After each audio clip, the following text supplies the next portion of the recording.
Hi!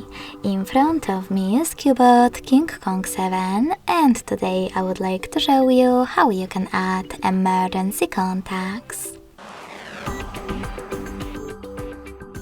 Begin by going into Devices Settings and scrolling all the way down to access About Phone section.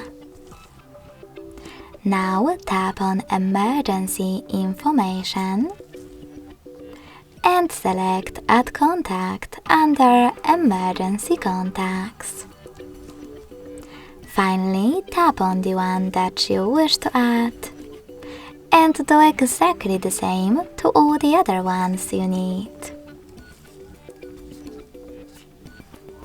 If you want to delete one of them, tap on this X next to the one that you wish to get rid of and confirm your choice in the pop-up.